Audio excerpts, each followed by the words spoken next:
You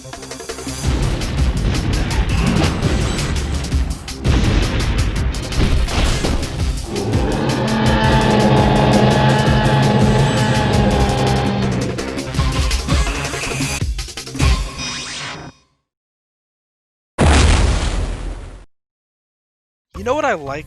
Jurassic Park. Wait, correction. I don't like Jurassic Park. I love it. My love of the Jurassic Park franchise has probably been more influential upon my life than anything else. Is that sad? Maybe. But ignoring my own life failures, I'm sure Jurassic Park has had an impact on many of your own lives as well. And this probably holds true whether you're a 35-year-old boomer already dreaming of retirement, or a 12-year-old zoomer with too much time on their hands after the coronavirus shut your school down. And also, regardless of which age group you're in, I'm sure you're familiar with movie tie-in games. Seemingly since the beginning of the video game industry, video games have been seen by movie studios as a way to further market their films to younger audiences, and the Jurassic Park franchise is no exception. In fact, according to 5 whole minutes of looking at Wikipedia, Jurassic Park has one of the highest numbers of licensed movie games of all time. If you're a fan of Jurassic Park, you've likely played at least one in your lifetime. In my case, I actually own all of them. Every single one. Would the $400 investment have been better suited on something of actual value, like a better microphone? Well, who cares about microphones when I can get a real copy of Jurassic Park Interactive? And who better to discuss these games than someone who owns them all? So today, we will be beginning our journey into the annals of licensed Jurassic Park games. As there are so many, this video will be focused specifically on the Ocean Software Jurassic Park games released on the NES, Super Nintendo, Game Boy, and Amiga/DOS. Yeah, sorry guys, the title was sadly not hinting towards a video dedicated to the best video game series on the Wii, Endless Ocean. Perhaps another day. To begin our retrospective, we must go back into the past, the beginning of time.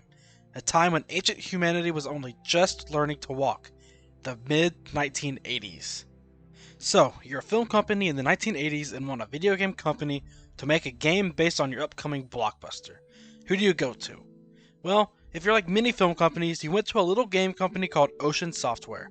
Ocean Software was a British game development studio founded by David Ward and John Woods in 1983. Originally named Spectrum Games, they soon after renamed the company to Ocean Software. After making some small-scale games such as Moon Alert and acquiring a rival company, Ocean began purchasing licenses to make games based on films in 1985. This started with games based on films like Rambo, RoboCop, and The Addams Family. They made a large number of these, and eventually they acquired the license to make games based on a little movie called Jurassic Park. And so, in July of 1993, roughly a month after the film's incredibly successful theatrical release, Jurassic Park was released for the Nintendo Entertainment System.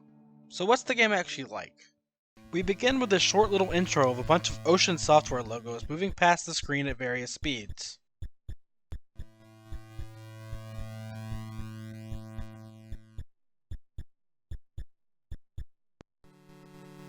We are then greeted with a dinosaur slowly emerging from the bottom of the screen before it moves up and opens its mouth. I can't tell if it's supposed to be a T-Rex or a Raptor. The design is clearly more inspired by retrosaur depictions rather than anything that's in the actual movie. When we start the game, we're given a basic rundown of what's going on. The power is out, the dinosaurs have escaped, and we have to rescue Tim from a stampede of Triceratops.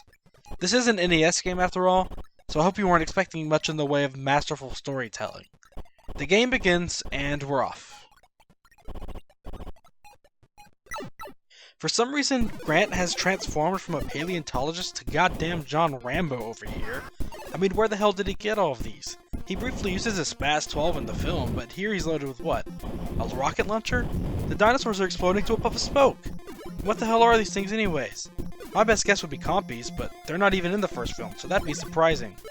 At any rate, the game consists of exploring the map, finding the eggs, and completing any challenges the game throws at you in order to move on to the next level. You can find these little pole things that must be some kind of computer terminals, and they give you hints or other options for completing the level. They also have a very creepy looking Mr. DNA when you boot them up. The longer I look at him, the more I feel like he's about to tell me where he hid the bodies. Anyways, you do the tasks for each level, and you'll end up in these little boss fights of sorts.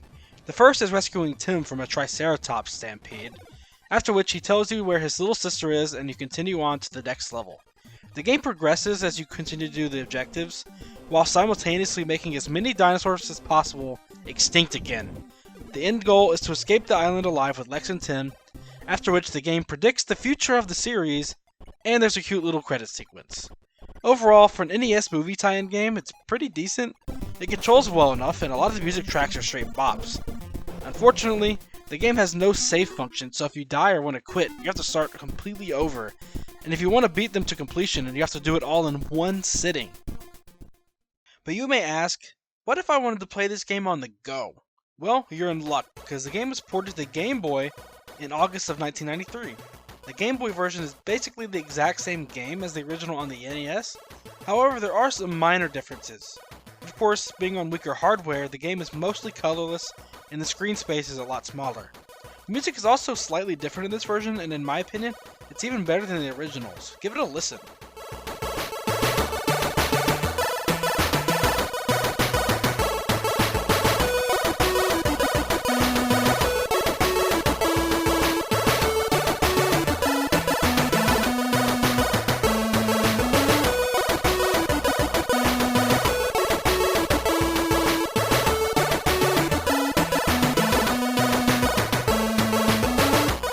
Perhaps the most interesting difference is the addition of an info section on the main menu. Pressing this will take you to a little video that describes the dinosaurs found on the island and uses concept art from the making of the films. So that's a neat little addition to the game. Otherwise, the Game Boy port of Jurassic Park is essentially the exact same experience you'd get by playing the NES game, just portable. But believe it or not, this game was actually ported 2 more times. It seems that Ocean really wanted to squeeze every last thing they could out of this game. Jurassic Park was also ported to the Super Nintendo and the MS-DOS and Amiga. The Super Nintendo version of this game was released in October of 1993, and is a lot more notably different from the original than the Game Boy port was.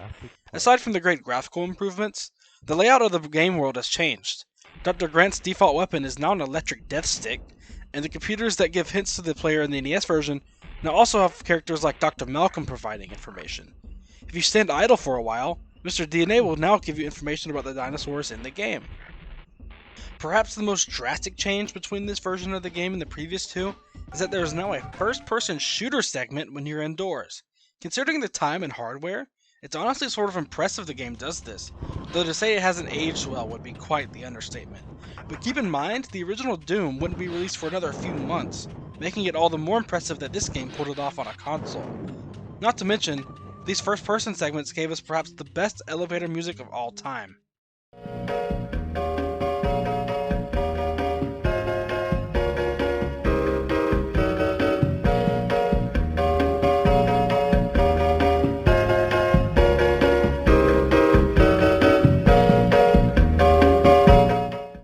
Aside from these changes and a new soundtrack, the general moment-to-moment gameplay is very similar to the original. Collect eggs, shoot dinosaurs, open gates, proceed to the next area on the map. Overall, this is certainly a marked improvement over the NES and Game Boy versions, so if you can only play one version, I'd recommend this one over the previous two. Sadly, just like with the NES and Game Boy game, there is no save functionality, so this game will also have to be completed in one sitting. But what about the MS-DOS and Amiga version? This game has you rescuing Lex and Tim, who will then follow you around for a while. Eventually, your goal becomes restoring the power to the park and then escaping the island. Gameplay-wise, it's very similar to the SNES game, however it has had quite a few changes. For starters, the world map is largely different, and the color tones are a lot less bright. Graphically, it looks a lot better than this NES version, which is to be expected of a PC game, with more detailed images and environments. Perhaps the most marked improvement is in this game's first-person segments. As this version was developed for keyboard and mouse, the controls in first person are far better than the controls found on the SNES version. The music in this version of the game is also unique. This version of the game, like the others, does not have a save system. It does, however, give you level passcodes, so if you want to pick up from a certain level, it's much easier to do so. Of the 4 versions of the game, the PC port is certainly the best graphically, though considering the difficulties one might run into in this day and age of trying to play an MS-DOS or Amiga game, perhaps the Super Nintendo version is the most ideal one to play solely for the sake of accessibility. Overall, the Ocean Software game Jurassic Park and its many ports are surprisingly decent for an early 90s movie tie-in game, and aside from the lack of save functionality, it's not a bad game to pick up if you're a Jurassic Park enthusiast or just a retro game collector in general. Did you know that there's a sequel to Jurassic Park? No, not that one. Not that one. Not that one. Okay, let me be more specific. There's a sequel to Ocean's Jurassic Park games called Jurassic Park 2: The Chaos Continues. Yes, really creative name. The game was released in early 1995 for the Super Nintendo and the Game Boy. To begin with, we'll start with the Super Nintendo version. The game begins with this really cinematic ocean logo.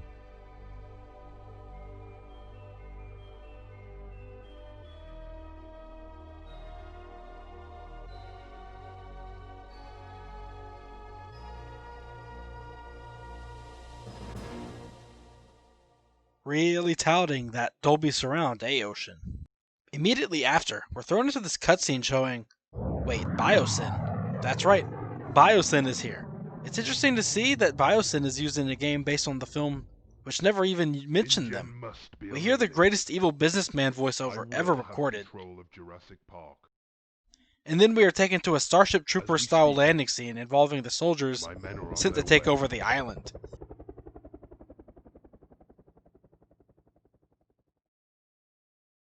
Have your scientists ready to go immediately.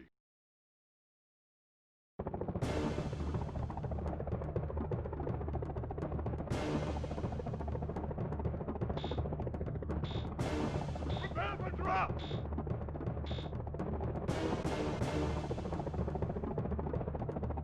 Go! Go! Go!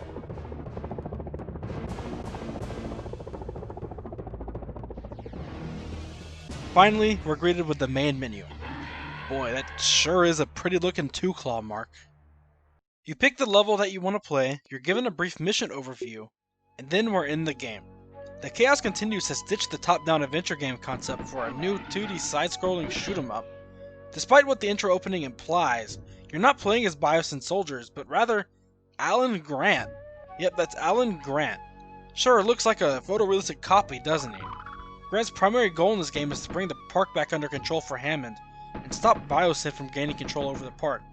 You can cycle through weapons like in the previous Ocean games, and the basic gist of the game is killing the enemy dinosaurs and soldiers, and finding doorways to the next section of the level.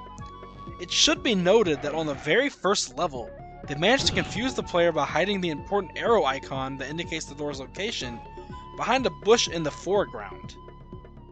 But can we briefly talk about this game's music? This game has a lot of bangers, especially the first level's jungle theme. I mean, just listen to it.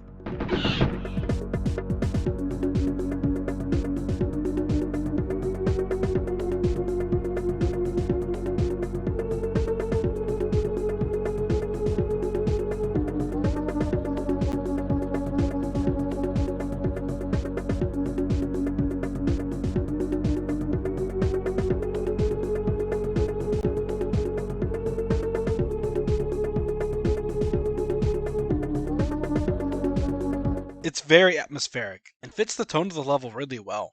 Anyways, as the game progresses, you visit different locales removing any problematic escaped dinosaurs and groups of Biosyn soldiers.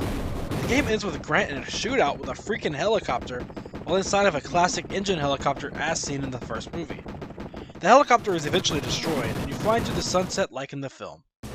Overall, it's a pretty decent experience. It's very similar to other run-in games of the era, many of which are better, but if you're just looking for a couple of hours of shooting dinosaurs and bad guys, you could do far worse. But what about the Game Boy version? It too is a 2D run-and-gun side-scroller like its SNES counterpart. However, this game follows a different plot to the original. This game has you take control of Grant as the tour vehicles have stopped due to Nedry's sabotage and must escape Isla Nublar. The gameplay is as you'd expect: move right, shoot dinosaurs, and collect keycards that allow you to move to the next area. There is some variety in the locations with a few water levels scattered about. There are a few boss fights as well. Most of them are standard fare with bosses like Triceratops and Tyrannosaurus, but perhaps the most interesting boss fight in the game belongs to an underwater fight with an orthocone. This animal has only shown up in one other piece of Jurassic Park media, that being Jurassic World the game for mobile devices, so its inclusion here is a unique choice I must give them credit for. The music in the game consists of a lot of remixes of music from the original Jurassic Park game for the Game Boy, so if you've played that game, you'll recognize some of the tunes in this one. It's a good soundtrack, but it does feel a little bit derivative. You play through the game until eventually Grant escapes the island. The game over screen congratulates you, predicts the future plot of the franchise, and then the credits roll. The game isn't very long, only really taking about an hour or so to complete. It's not bad, but between it and the Super Nintendo game is a lot more interesting both gameplay-wise and visually. Overall, Ocean's library of Jurassic Park games is surprisingly good. They won't be on anyone's greatest games of all time lists, but for what they are, they're enjoyable experiences. They all have pretty good music, and if nothing else, I often find myself listening to their soundtracks in my free time. Oh, but if you think this is the end, you are sorely mistaken. Next time, we'll be going over the variety of Jurassic Park games made for the Sega platforms, of which there are just about as many as there were for this video. If you like this video, be sure to subscribe to the channel and to be notified when the next one goes up, and if you found the content interesting, be sure to give it a like. Thank you for watching. Until next time.